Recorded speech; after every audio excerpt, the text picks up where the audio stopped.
आप सबों को प्रभु यीशु मसीह के सामर्थ्य नाम में जय मसीह की। इस कार्यक्रम में आपका स्वागत है और मेरी प्रार्थना है कि आज के इस अध्ययन के द्वारा परमेश्वर हम सबों को आशीष देगा। हमने अपनी इस अनकही कहानी के पिछले दो भागों में दो बातों को इस कूश देश के खोजे के जीवन से सीखा था। पहले भाग में हमने सीखा था कि उसके हाथों में वचन था जिसको वो लगातार पढ़ रहा था। हालांकि उसको समझने में दिक्कत हो रही थी, लेकिन उसने पढ़ना बंद नहीं किया, वो पढ़ता गया। और दूसरी बात को हमने सीखा था कि उसके हृदय में एक लगन थी, एक इच्छा थी कि वह जो वचन पढ़ रहा है उसको अच्छी तरीके से समझे, उसको परखे और उसको अपने जीवन में अपनाए। लगन का मतलब है तरस, आस, ख्वाहिश, धुन या तीव्र इच्छा। शायद उसने एक लंबी सांस भरकर उस रेगिस्तान में चारों ओर देखा होगा और अपने आप से कहा होगा, काश यह बात जो मैं पढ़ रहा हूं उसे मैं समझ सकता। इंग्लिश में हडसन टेलर का एक मशहूर कोटेशन है। हडसन टेलर 18वीं सदी के एक महान सुसमाचार प्रचारक थे और ऐसा कहा जाता है कि पौलुस प्रेरित के बाद यदि किसी ने दुनिया को यीशु मसीह के सुसमाचार से प्रभावित यदि किया है तो हडसन टेलर दूसरे नंबर पर हैं। जीवन के सतत करीब 73 सालों में 51 साल उन्होंने चीन में सुसमाचार के प्रचार के लिए बिताया था और उनका कोटेशन इंग्लिश में इस प्रकार से है, God's work done in God's ways will never lack God's supply। इसका मतलब है परमेश्वर के तरीके अथवा योजना के द्वारा किए गए परमेश्वर के कामों में कभी भी परमेश्वर द्वारा आपूर्ति की कमी नहीं होगी। हमारा परमेश्वर हर एक आवश्यकताओं को पूरा करने वाला सामर्थ्य और पराक्रमी परमेश्वर आज भी वो जीवित है। स्वर्गदूत की आज्ञा से, आत्मा की प्रेरणा से, फिलिप्पुस के सहयोग से इस खोजी की जो लगन थी वो मगन में तब्दील हो गई, मानो जंगल में मंगल सा हो गया। इब्रानियों के 11 अध्याय के 6 पद में हम पढ़ते हैं कि परमेश्वर अपने खोजने वालों को प्रतिफल देता है। मत्ती 6:33 में लिखा है, पहले उसके राज्य और उसके धर्म की खोज करो तो ये सारी वस्तुएं तुम्हें मिल जाएंगी। यशायाह के 55 अध्याय के 6 पद में हम पढ़ते हैं, जब तक यहोवा मिल सकता है उसकी खोज में रहो, जब तक वह निकट है तब तक उसे पुकारो। भजन 32 और 6 में लिखा है, इस कारण हर एक भक्त तुझसे ऐसे समय में प्रार्थना करे जबकि तू मिल सकता है। रोमियो 10 और 13 में लिखा है, क्योंकि जो कोई प्रभु का नाम लेगा वही उद्धार पाएगा। और यही बात हम योएल नबी की पुस्तक 2 अध्याय के 32 पद में भी पाते हैं। भजन 34:18 में लिखा है, यहोवा टूटे मन वालों के समीप रहता है और पिसे हुओं का उद्धार करता है। भजन 119 और 11 में लिखा है, मैंने तेरे वचन को अपने हृदय में रख छोड़ा है कि तेरे विरुद्ध पाप न करूं। जो हृदय में रख छोड़ा है, इसका हिंदी में जो अनुवाद है इतना प्रभावशाली नहीं है, लेकिन इंग्लिश में ऐसा कहा गया है कि मैंने तेरे वचन को अपने हृदय में छिपा करके रखा है ताकि तेरे विरुद्ध पाप न करूं। दूसरा इतिहास 7 अध्याय 14 पद में लिखा है, यदि मेरी प्रजा के लोग जो मेरे नाम के कहलाते हैं दीन होकर प्रार्थना करें और मेरे दर्शन के खोजी होकर अपने बुरे मार्गों से, अपनी बुरी चाल चलन से फिरें, तो मैं स्वर्ग में से सुनकर उनका पाप क्षमा करूंगा और उनके देश को ज्यों का त्यों कर दूंगा। जैसा हमने देखा था कि यह खोजा यरूशलेम आराधना करने गया हुआ था, परंतु वहां इसकी आत्मिक भूख और आत्मिक प्यास नहीं मिटी। आपकी और मेरी आत्मिक भूख और प्यास कहां और किस स्थान में और कैसे मिटती है, हमें थोड़ा सोचना है। वास्तविकता और काल्पनिकता में क्या अंतर है? आत्मिकता और धार्मिकता में, पवित्रता और पहरावे में, रूह और रूप में, समर्पण और संस्कारों में, अंदरूनी और बाहरी मनुष्यत्व में क्या अंतर है? इन दोनों में पूरब और पश्चिम का अंतर है। हमारे आत्मिक भूख और प्यास को मिटाने के लिए हम किसका सहारा लेते हैं? वास्तविकता का सहारा लेते हैं या काल्पनिक बातों का? आत्मिक बातों का सहारा लेते हैं या धार्मिक बातों का? पवित्रता पर हमारा जोर ज्यादा है या पहरावे पर? समर्पण और संस्कार, इस तरह से हमको विचारना है, सोचना है। हमारे प्रभु यीशु मसीह को हम मानव की दशा और दुर्दशा की बहुत चिंता है। पहला शमूएल 16 और 7 में परमेश्वर का वचन कहता है, यहोवा का देखना मनुष्य के समान नहीं है। मनुष्य बाहर का रूप देखता है, लेकिन परमेश्वर की दृष्टि हमारे मनों पर रहती है, हमारे अंदरूनी जीवन को देखता है। यिर्मयाह उसके 17:10 में लिखा है, मैं यहोवा मन को खोजता और हृदय को जांचता हूं, ताकि प्रत्येक जन को उसकी चाल चलन के अनुसार अर्थात उनके कामों का फल उनको दे सकूं।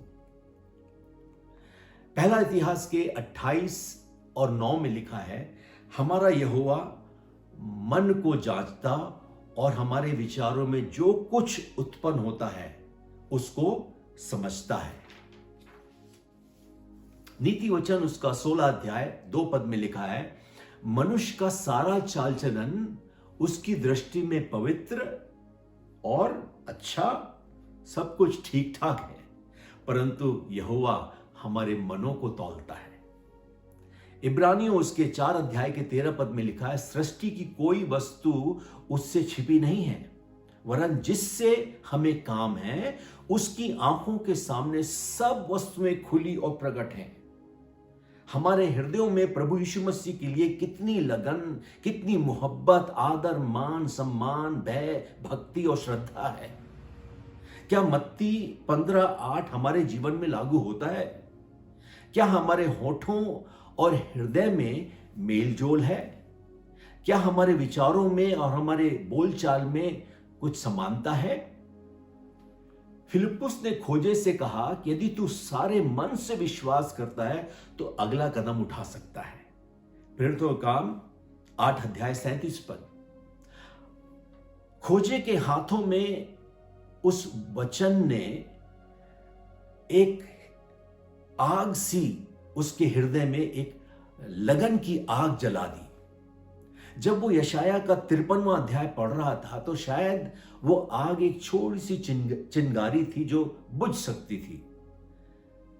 क्योंकि वो समझ नहीं पा रहा था, वो बंद कर सकता था या कुछ बहाना ढूंढ करके वो चिंगारी जो उसके अंदर थी वो बुझ सकती थी। लेकिन उसने पढ़ना जारी रखा, अपनी एकाग्रता में किसी तरह से उस एकाग्रता को भंग नहीं होने दिया। उसने वचन को बंद करने को कोई बहाना नहीं ढूंढा, अपनी तरफ से उसने जितना हो सकता था प्रयत्न जारी रखा और उसके हृदय की इस लगन ने उसे आनंद के रास्तों पर आगे बढ़ने और उत्तम आशीषों का वारिस उसको बना दिया। इस खोजे के जीवन से आज जो हम आखिरी चुनौती सीखने वाले हैं वो है होठों में भजन। पहला हाथों में वचन, हृदय में लगन दूसरा, और तीसरा होठों में भजन। 39वें पद में लिखा है, वह आनंद करता हुआ आनंद के साथ अपने मार्ग पर चला गया। उसके होंठ धन्यवाद के वचन प्रकट कर रहे थे। यद्यपि उसने फिलिप्पुस को अपनी आंखों के सामने ओझल होते हुए देखा था, परंतु अब उसकी आंखें, आत्मिक आंखें खुल चुकी थी और उसने एक नए दर्शन को पाया था। इसलिए वो आनंद करता हुआ अपने देश को लौट गया। और मेरा पूरा विश्वास है कि जब वो अपने देश को वापस जा रहा था तो अब तक तो उसने 53वां अध्याय पढ़ लिया था यशाया का, उसने 54वां अध्याय पढ़ा होगा, 55वां अध्याय और 56वां अध्याय पढ़ते समय जब उसने शुरू के 5-6 वचनों को जब पढ़ा होगा, उन आयतों को, तो उसका दिल खुशी से, जो वर्णन से बाहर है, उसका दिल खुशी से भर गया होगा। इस नए अनुभव के द्वारा उसका जीवन पूरी तरह से अब बदल चुका था। फिलिप्पुस को यद्यपि उसने अपने पास नहीं देखा, फिर भी वो विचलित नहीं हुआ, क्योंकि अब वो विकसित हो रहा था। फिलिप्पुस को उसने ढूंढने की कोशिश भी नहीं की, क्योंकि उसको अब तो ख्रिस्ट मिल गया था। खोजे के 3 कथनों पर जरा ध्यान दीजिए। 36वें पद के पहले भाग में लिखा है, खोजा कहता है, देख यहां जल है। आपको याद है 26वें पद में लिखा है कि वो रेगिस्तानी मार्ग पर थे, यरदन नदी या नील नदी के पास नहीं थे। फिलिप्पुस ने उसे पूरा यीशु मसीह का सुसमाचार सुनाया। हमें नहीं मालूम कि इस प्रक्रिया में कितना वक्त लगा, लेकिन सही समय पर, सही स्थान पर, सही काम के लिए परमेश्वर ने उस रेगिस्तान में पानी का इंतजाम किया। हालेलुया। परमेश्वर हमसे इतना प्यार करते हैं कि वो हमारी हर एक जरूरतों को पूरा करने वाले हैं। भजन संहिता उसका 72 अध्याय 18 पद में लिखा है, आश्चर्य कर्म केवल हमारे परमेश्वर कर सकते हैं। भजन संहिता उसका 46 अध्याय के भजन संहिता 86 अध्याय के 10 पद में लिखा है, क्योंकि केवल तू महान और आश्चर्य कर करने वाला परमेश्वर है। लूका 1:37, मत्ती 19:26 और उत्पत्ति 18:14 के अनुसार परमेश्वर के लिए हर काम करना संभव है। रेगिस्तान में हमारा परमेश्वर जलाशय को बनाने में सामर्थी है। एलिया को रोटी और मांस खिलाने वाले कौवे मर चुके हैं, लेकिन एलिया का परमेश्वर आज भी जीवित है। हमारे परमेश्वर के लिए कोई काम असंभव नहीं है। भजन संहिता 77 और 14 में हम पढ़ते हैं कि अद्भुत काम करने वाला परमेश्वर केवल तू ही है। कई बार हम सोचते हैं कि हम इस दुनिया में बिल्कुल अकेले हैं। प्रभु को शायद हमारे बारे में कोई चिंता नहीं है। उन्हें नहीं मालूम कि हम पर क्या बीत रही है, हम कितनी कठिनाइयों के रास्तों से होकर के जा रहे हैं। मेरे प्रियो, प्रभु को हम सब के बारे में बहुत चिंता है। उनको हमारा ध्यान है। जब वे आकाश के पक्षियों को, जो न तो बोते हैं न काटते हैं, उनकी चिंता करता है, तो क्या वे हम मानव की चिंता, जिसके लिए उन्होंने अपनी जान को क्रूस पर दिया, क्या वे हमारी चिंता नहीं करेंगे? अवश्य करेंगे। दूसरा कथन हमें देखना है 36वें पद के दूसरे भाग में, अब मुझे कौन रोक सकता है। जो वचन उसने कहा, जो कथन कहा, यह बड़ा दिलेर का और बड़ा साहस भरा कथन था कि अब मुझे कौन रोक सकता है। इस दुनिया की कोई भी शक्ति मुझे अब रोक नहीं सकती। इस सच्चाई से अब मुझे कोई अलग नहीं कर सकता।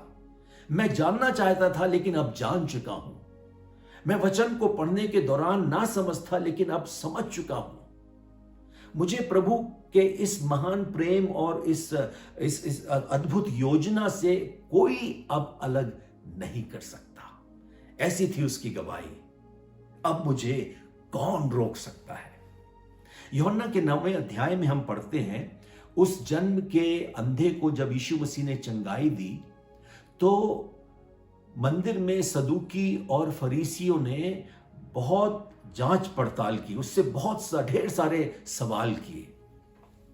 और यूहन्ना के 9वें अध्याय के 25 पद में हम पढ़ते हैं कि यह अंधा गवाही दे रहा है कि मैं जन्म से अंधा था, लेकिन अब देखता हूं। उसके पास सदूकियों और फरीसियों के द्वारा पूछे गए सवालों का कोई जवाब नहीं था, लेकिन इतना जरूर जानता था कि अब वो देखने के योग्य है। बड़ी निश्चयता के साथ, आत्मविश्वास के साथ वो गवाही दे रहा था, सत्य की गवाही दे रहा था कि अब मैं देख सकता हूं। शायद वो इन फरीसियों और सदूकियों से कह रहा था कि क्या आप लोग भी देखना चाहते हो? लेकिन इन फरीसियों और सदूकियों ने इस जन के अंधे को वहां से भगा दिया। यह जरूरी नहीं है कि आपके पास मेरे पास सारे उत्तर होना चाहिए और उसके बाद ही हम प्रभु यीशु मसीह के द्वारा किए गए आश्चर्य कर्मों की गवाही दूसरे लोगों को देंगे। नहीं, जितना आपके जीवन में प्रभु ने किया है उसकी गवाही आप अवश्य दीजिए। प्रभु अपना काम अपने तरीके से अपने समय में अवश्य पूरा करेंगे। हम तीसरे कथन की ओर जाएं। 37वें पद में वो कहता है, मैं विश्वास करता हूं कि यीशु मसीह परमेश्वर का पुत्र है, वो जीवित परमेश्वर है, वो मेरा उद्धार करता है, मेरा जीवन उसको पूरी तरह से समर्पित है, वे मेरे रक्षक हैं, वो मेरे स्वामी है, मेरे सर्वस्व हैं। फिलिप्पुस ने जो सुसमाचार इस खोजे को सुनाया, 35वें पद में लिखा है, साफ साफ लिखा है कि फिलिप्पुस ने इस खोजे को यीशु का सुसमाचार सुनाया, किसी मनुष्य का या अपने विचारों का, रीति रिवाजों का, मनगढ़ंत कथा कहानियों का, इन सब का सुसमाचार फिलिप्पुस ने नहीं सुनाया। उसने ऐसा नहीं कहा कि तुमको ऐसा करना है वैसा करना, कुछ नहीं कहा। इस तरह का सलाह, इस तरह का मशवरा, इस तरह का संदेश फिलिप्पुस ने इस खोजे को नहीं दिया। उसका संदेश धर्म परिवर्तन का संदेश नहीं था। फिलिप्पुस का संदेश हृदय परिवर्तन का संदेश था। भेष बदला क्या हुआ, दिल का बदलना चाहिए। दूसरा राजा के 5वें अध्याय में हम एक जो नामान कोढ़ी था, जो सेनापति था, आराम के राजा का सेनापति, नामान और नबी एलीशा के बीच में एक जो डायलॉग है उसको देखते हैं। दूसरा राजा उसका 5वां अध्याय 17 से 19 में, जब नामान ने अपने जीवन में, अपने शरीर में उस कोढ़ से चंगाई को प्राप्त की, तो दोबारा एलीशा के पास आता है और उसको भेंट तोहफे देना चाहता है, लेकिन एलीशा मना कर देता है। फिर नामान एलीशा से कहता है, मेरी एक समस्या है कि जब मैं अपने स्वामी अर्थात अपने राजा का सहारा बन करके रिम्मोन के भवन में जाता हूं और जब राजा वहां पर झुकता है मुझे भी झुकना पड़ेगा, तो इसके लिए मैं क्या करूं। एलीशा ने उसको एक बड़ी लंबी चौड़ी लिस्ट नहीं दी कि तुम ऐसा करना ऐसा करना, इस तरह का कोई उसने समाचार या सलाह उसको नहीं दिया। 19वें पद में लिखा है, एलीशा ने नामान से कहा, तू कुशल से लौट जा। इंग्लिश में लिखा है, गो इन पीस, शांति के साथ तू वापस चला जा। जब शांति का राजकुमार हमारे हृदयों में राज करेगा, वो हमें सिखाएगा, वो हमें बताएगा कि हमें क्या करना है। प्रभु का हम धन्यवाद करते हैं उन सलाहकारों के लिए, उन काउंसलर्स के लिए, उन पासबानों के लिए जो हमें शिक्षा देते हैं, हमें सलाह देते हैं, लेकिन उनकी सलाह से भी बढ़ करके हमको परमेश्वर की सलाह मानना जरूरी है, और वो सलाह उनके वचन में हमको मिलती है। हम परमेश्वर की सलाह, परमेश्वर का मशवरा हम आत्मा के द्वारा प्राप्त करें। इस कोरोना संक्रमण से बचने के लिए दुनिया को यह संदेश दिया गया है कि हम सब लोग अपना इम्यून सिस्टम यानी रोगों से लड़ने की जो शारीरिक क्षमता है उसको मजबूत करें। इम्यून सिस्टम को हमको मजबूत करना है। उसके लिए बहुत ढेर सारे घरेलू उपाय हमारे पास हैं। कई लोग कहते हैं कि अदरक लहसुन का सेवन ज्यादा करना चाहिए, प्याज का सेवन करना चाहिए, हल्दी को गर्म पानी, गुनगुने पानी में शहद के साथ चाटना चाहिए और मिला करके पीना चाहिए। इस तरह के ढेर सारे घरेलू उपाय हमको बताए गए हैं। पिछले कुछ दिन पहले मैं एक लेख पढ़ रहा था और उस लेख में मैं दंग रह गया पढ़ करके। उसमें लेख में लिखा था कि पिछले साल अर्थात 2020 में भारतवर्ष में 11 करोड़ 50 लाख किलोग्राम शहद का निर्माण हुआ था, उत्पादन हुआ था। या 11 करोड़ 50 लाख किलोग्राम, इसमें से आधा विदेशों में निर्यात कर दिया गया।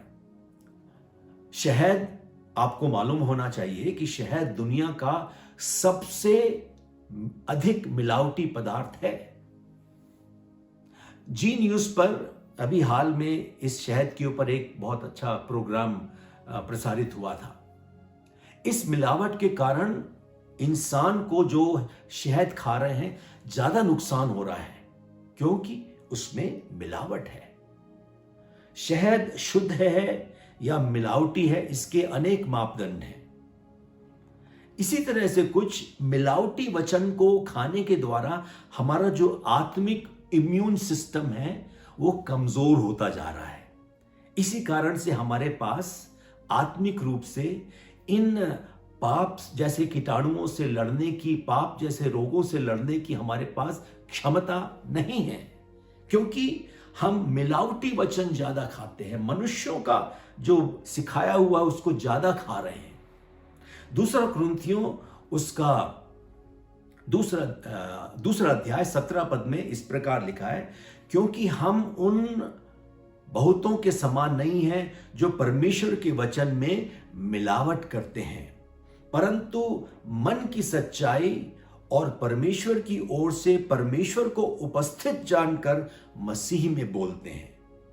दूसरा कुरिन्थियों 4 अध्याय 2 पद में लिखा है, परंतु हमने लज्जा के गुप्त कामों को त्याग दिया है, न तो हम चतुराई से चलते हैं और न परमेश्वर के वचन में कुछ मिलावट करते हैं, परंतु सत्य को प्रकट करके परमेश्वर के सामने हर एक मनुष्य के विवेक में अपनी भलाई बैठाते हैं।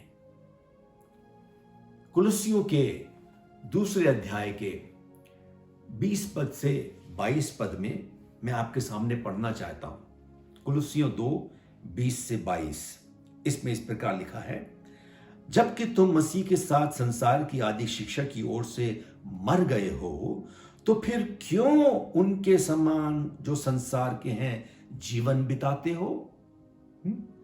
तुम ऐसी विधियों के वश में क्यों रहते हो कि यह ना छूना, उसे ना चखना, उसे हाथ ना लगाना, ये सब वस्तुएं काम में लाते लाते नष्ट हो जाएंगी, क्योंकि ये मनुष्यों की आज्ञाओं और शिक्षाओं के अनुसार हैं।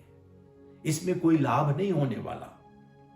मत्ती उसके 15 अध्याय के 9 पद में हम पढ़ते हैं, यीशु मसीह कहता है कि तुम मनुष्यों की विधियों को धर्मोपदेश के समान उसको ये धर्म की विधियां हैं, ये परमेश्वर की ओर से विधियां हैं, ऐसा करके लोगों को सिखाते हो। फिलिप्पुस ने इस खोजे को यीशु का सुसमाचार सुनाया, जिसका परिणाम यह था कि वह आनंद के साथ अपने देश को लौट गया। मेरा ऐसा मानना है कि शायद यह खोजा अपने उस महाद्वीप का सबसे पहला सुसमाचार प्रचारक बना था होगा। हम यूहन्ना के 15वें अध्याय के 8 से 11 में पढ़ते हैं, यीशु मसीह कहता है, मेरे पिता की महिमा इसी से होती है कि तुम बहुत सारा फल लाओ, तभी तुम मेरे चेले ठहरोगे।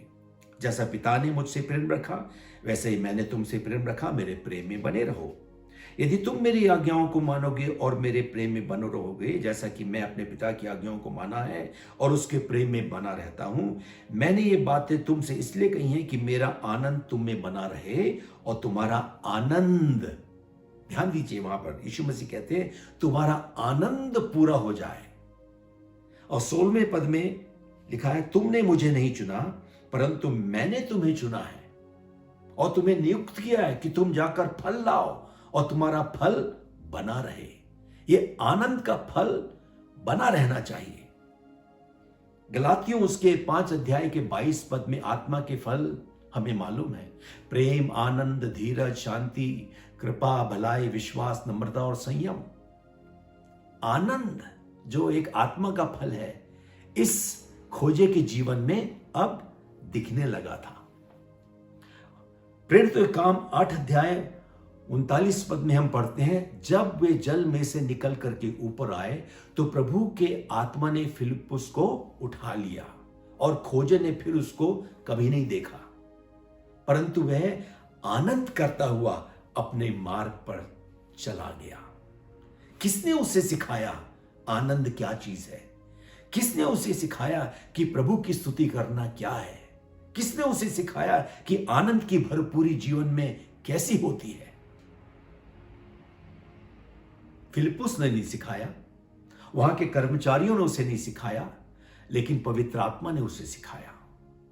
मत्ती उसके 2 अध्याय के 10 पद में हम पढ़ते हैं कि उन ज्योतिषियों ने उस रात जब बैतलहम में उस अद्भुत तारे को देखा तो वो बहुत आनंद से भर गए, और इस बहुतायत के आनंद ने उन्हें विवश कर दिया कि वे बालक यीशु को माता मरियम के साथ जब उन्होंने वहां देखा उस घर में, तो वो गिर करके उन्होंने प्रणाम किया, मुंह के बल गिर करके उनका यीशु मसीह बालक यीशु की आराधना की, और सारा आदर सम्मान सच्चाई मान मर्यादा से उन्होंने जो कुछ भी अपना बलिदान था, अपनी भेंट थी, उसको चढ़ाई, यीशु मसीह को चढ़ाई। और सबसे मुख्य बात 12वें पद में हम पढ़ते हैं मत्ती 2:12 में कि उनके जीवन की जो घटना यह थी, यीशु मसीह से मुलाकात करने के बाद वे जिस मार्ग से आए थे उसी मार्ग से वापस नहीं गए, लेकिन वचन कहता है वे दूसरे मार्ग से अपने देश को वापस लौट गए। जब एक इंसान का परिचय उद्धारकर्ता यीशु मसीह के साथ होता है तो उसका जीवन पूरी तरह से बदल जाता है। अब वो नई राह पर चलने वाला बन जाता है। पुराने मार्ग पर फिर वो नहीं चलता, लेकिन नई मार्ग पर चलते हुए आनंद के साथ नई दिशा, नए अनुभवों पर अब उसका जीवन आगे बढ़ने लगता है। पहला पत्रस 1 अध्याय 8 पद में लिखा है, यह आनंद वर्णन से बाहर है। भजन संहिता 43 और 4 में लिखा है, ईश्वर मेरे अति आनंद का कुंड है। यशाया 29:19 में लिखा है, नम्र लोग यहोवा के कारण फिर आनंदित होंगे। भजन 16:9 में लिखा है, इस कारण, किस कारण? 8वें पद में यदि हम पढ़ें तो वहां आपको कारण मिलेगा। किस कारण? क्योंकि हम यहोवा के निकट रहते हैं, यहोवा हमारे साथ रहता है, इस कारण हमारा हृदय आनंदित और आत्मा मगन होगी और हमारा शरीर चैन से रहेगा। यूहन्ना के 16वें अध्याय के 22 से 24 में हम पढ़ते हैं, यीशु मसीह कहते हैं, तुम्हारा मन आनंद से भर जाएगा और तुम्हारा आनंद कोई तुमसे कभी छीन न सकेगा। मांगो ताकि तुम्हारा आनंद पूरा हो जाए। इस अनकही कहानी के पहले भाग में मैंने आपसे 2 प्रश्न पूछे थे, याद है आपको? कोई बात नहीं, शायद आपको वो 2 प्रश्न याद नहीं है। पहला प्रश्न मैंने पूछा था कि जीवित प्रभु की उपस्थिति में हम कैसा अनुभव करते हैं, और दूसरा प्रश्न था, इस अनुभव को कब तक हम अपने पास बरकरार रखते हैं। काश हमारे हाथों में प्रभु का वचन रहे जिसे हम प्रतिदिन अध्ययन करें, पढ़ें, और हमारे हृदय में प्रभु की ओर और प्रभु की बातों की ओर एक लगन बनी रहे, और हमारे होठों में हमेशा प्रभु की आत्मिक तारीफ आनंद से होती रहे। कुछ देश के इस खोजे से हमने अपने आत्मिक जीवन के लिए इन 3 बातों का अध्ययन किया। मेरा पूरा विश्वास है कि प्रभु ने अपने इस वचन के द्वारा हम सबको सिखाया है। आत्मिक रूप से आप कुछ मार्गदर्शन यदि पाना चाहते हैं तो मेहरबानी से ईमेल के जरिए अवश्य संपर्क करें। प्रभु ने चाहा तो अगली बार हमारी मुलाकात बाइबल के एक नए विषय पर अध्ययन के दौरान होगी। उस समय तक मेरी प्रार्थना है कि आप सुखी रहें, सुरक्षित रहें, सावधान रहें। प्रभु यीशु मसीह का अनुग्रह आपके साथ होता रहे। शालोम।